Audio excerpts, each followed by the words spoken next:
Trump aumenta presión para sacar a Maduro del poder en Venezuela. Habrá un desenlace y se verá la caída de la dictadura venezolana. Washington Abdallah. ¿Crees que, no sé si esto lo conversamos, porque hablamos muy poco de Oslo hace unos días atrás, ambos con la emoción de la llegada o de la experiencia que recién habíamos vivido porque compartimos ese momento? ¿Crees que Oslo, este premio Nobel, marca un antes y un después en este devenir tan compuesto de la situación política de Venezuela?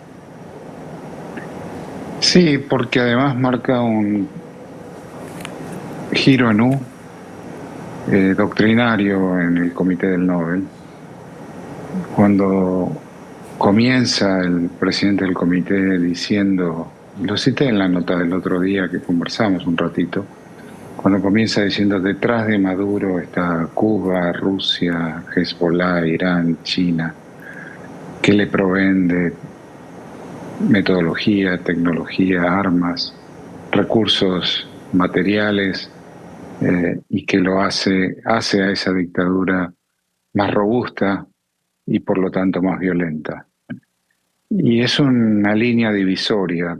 Cuando me preguntabas qué deseo, y deseo, todo lo que deseo tiene que ver con eso, que todas estas dictaduras, las de este hemisferio y las de otros, bueno, caigan o que por lo menos se hagan más débiles y que eso se traduzca en poder democratizar Venezuela y todos los países que están asociados, porque una vez que caiga Maduro, bueno, ¿qué va a pasar en Cuba? Y seguramente caerá Ortega Murillo. ¿Por qué, digamos, la dictadura en Venezuela tiene ese anclaje? Es decir, ¿por qué si cae el régimen de Maduro, tú lo asocias con que seguramente vendrá Cuba y seguramente vendrá Nicaragua?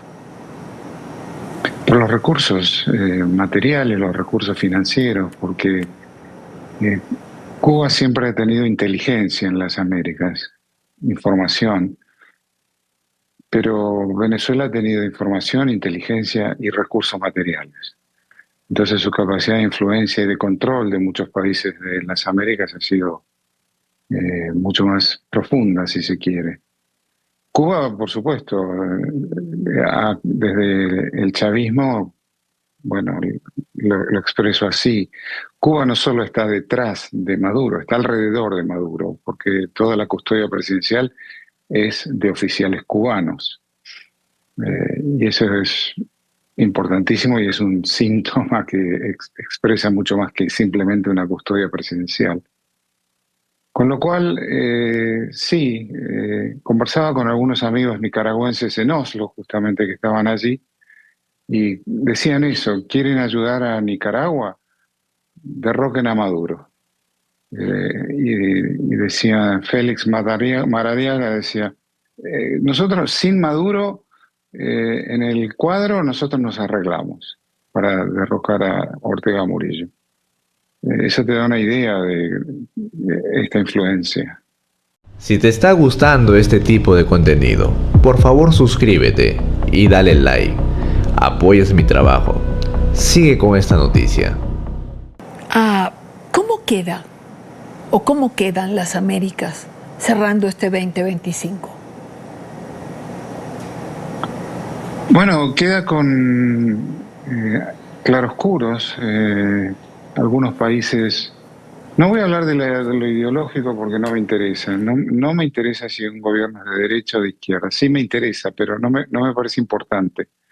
Lo que me parece importante es si esa democracia es una democracia institucionalizada, si reproduce los ritos y los mecanismos institucionales de la democracia, no importa quién gane. Y señalábamos lo importante de Chile, no porque ganara un conservador. También fue importante cuando el que ganó fue un socialista y el poder se transfirió de un presidente conservador, entonces Piñera, a este presidente socialista Boric. Y hoy ocurre lo mismo, de Boric a un presidente electo conservador. Y no es una cuestión de formas únicamente, no es una cuestión de los rituales, es una cuestión de las instituciones, de cómo funcionan las instituciones y la necesidad de una democracia de reproducir virtudes cívicas. Y esa es una virtud cívica sin la cual no puede prosperar la democracia. Ese es un ejemplo. Hay otros países que gobiernos de izquierda o de derecha no son lo mismo. Y eso es lo que pone en jaque la convivencia política en muchos de los países. Mercosur se reunió hace poco. Mercosur intentó hacer un documento, por cierto, con consenso, sin embargo no se logró, apoyando la lucha democrática de Venezuela. Ayer, por cierto, transmitíamos parte de lo que fue la intervención del presidente Molinos de Panamá, muy solidaria con Venezuela.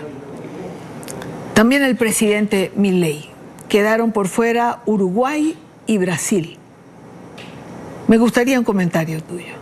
Bueno, lo mismo, ¿no? O sea, Boric habría firmado esa declaración que, siendo de izquierda, esa declaración que Lula y Orsi no firmaron, con razones, pretextos sin sentido, la soberanía, la paz. ¿La paz de quién? ¿La paz de Maduro? Eso es un absurdo. Y entonces, claro, de vuelta, ¿por qué no han firmado esa declaración que pide la liberación de los presos políticos, que pide reconocer la legitimidad de la elección del 28 de julio de 2024? Todos hechos que un demócrata debe apoyar, pero no lo hicieron. Y esto de vuelta, Venezuela ha tenido influencia porque ha hecho inteligencia, porque ha espiado y porque ha tenido recursos. Y eso no me consta en ningún caso, ni en el presidente Orsi ni en Lula, pero me pregunto qué más hay. Son dos presidentes electos, son dos presidentes que han en general actuado dentro de la Constitución. ¿Por qué no firmar una declaración que demanda lo mismo para Venezuela? Claro. Muy bien, queridos amigos suscriptores de Tendencia Mundial. Les pediría por favor, si les está gustando este tipo de contenido, que puedan apoyarme a darles un like. Ahorita estamos en vivo y en directo, sí, a compartir en sus redes sociales y sobre todo disfrutar de esta transmisión en directo para ustedes. Sigamos viendo esta nota. Consejo de Seguridad de la ONU sobre Venezuela. Libertad para Venezuela. Alejandro Martínez, le voy a leer algunas de las frases de los países que le reclaman a Estados Unidos cumplir con el derecho internacional, como la siguiente: recurrir a las vías de hecho trae violencia, el uso de la fuerza genera un mayor sufrimiento al pueblo. Uno lee esto y uno dice, ¿le hablarán a Nicolás Maduro? Quien precisamente recurre a vías de hecho, desaparece, secuestra, tortura, usa la fuerza, pero no, le están hablando a Estados Unidos, China, Rusia en el mismo eje, Colombia, Cuba, México. Esto resulta al menos paradójico. ¿Qué mensaje creen ustedes que están mandando estos países que permanentemente, en el caso de China y Rusia, violan el derecho internacional y no les importa para nada? Y bueno, no solo no se lo dicen a Nicolás Maduro, sino que es que lo han apoyado en muchísimos casos.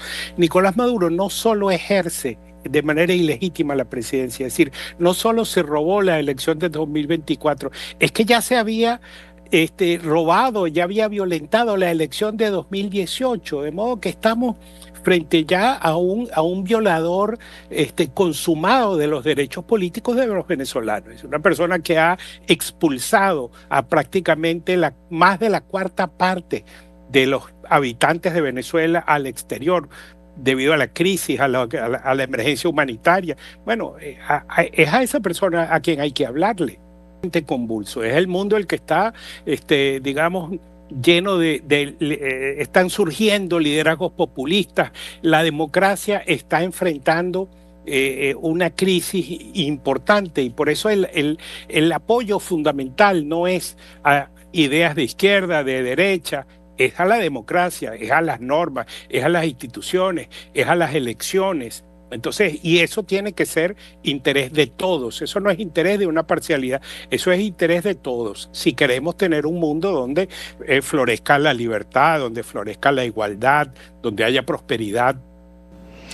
En esta sesión de las Naciones Unidas plantearon el tema concreto del derecho internacional. Yo quiero preguntarle a usted cómo le parece esa tesis que tiene este eje: Cuba, Nicaragua, Rusia, China, Colombia, este eje clarísimamente a favor de un régimen tiránico, porque es que es un régimen tiránico a todas luces, tal como quedó también claro en la exposición de motivos del Premio Nobel de Paz a María Corina Machado. ¿Qué buscan argumentando el derecho internacional cuando ellos se lo pasan por la faja, nunca lo cumplen? ¿Viola Estados Unidos el derecho internacional? ¿Y cómo equiparar esto, por ejemplo, a la decisión clara y contundente del régimen criminal de Nicolás Maduro de expandir, por ejemplo, una organización criminal como el Tren de Aragua, o escoltar a los buques que son sancionados con el petróleo? ¿Quién habla a quién del derecho internacional? Sí, bueno, es que, digamos, se tejen toda una serie de mitos. El del petróleo es uno, es decir, la supuesta victimización, no es que se quieren llevar el petróleo. Quien se ha llevado el petróleo es Nicolás Maduro. Nicolás Maduro acabó con la producción petrolera de un país que ha vivido justamente de esa explotación. Es decir, Venezuela producía 3.400.000 barriles históricamente por décadas, y lo han llevado a producir 700, 800.000, de los cuales, por cierto, una parte importantísima va para Cuba. Es decir, tenemos 20 y tantos años regalándole a Cuba petróleo. Entonces, digamos, obviamente, ¿qué es mejor para el pueblo venezolano? Bueno, pues que se restablezca la producción petrolera y que Venezuela vuelva a ser el productor confiable para los Estados Unidos y para el mundo, y para sus intereses, para sus ciudadanos, para el venezolano, que necesita tener una economía próspera, no esta situación realmente que ha puesto al venezolano en la miseria, que ha acabado con la seguridad social, con los hospitales, con la educación. No le despedimos, ¿verdad? Señor Martínez, siga con nosotros porque queremos abordar más cuestiones como usted, como la creciente presión militar de... Por roba, nosotros nos están robando desde que descubrieron a Venezuela.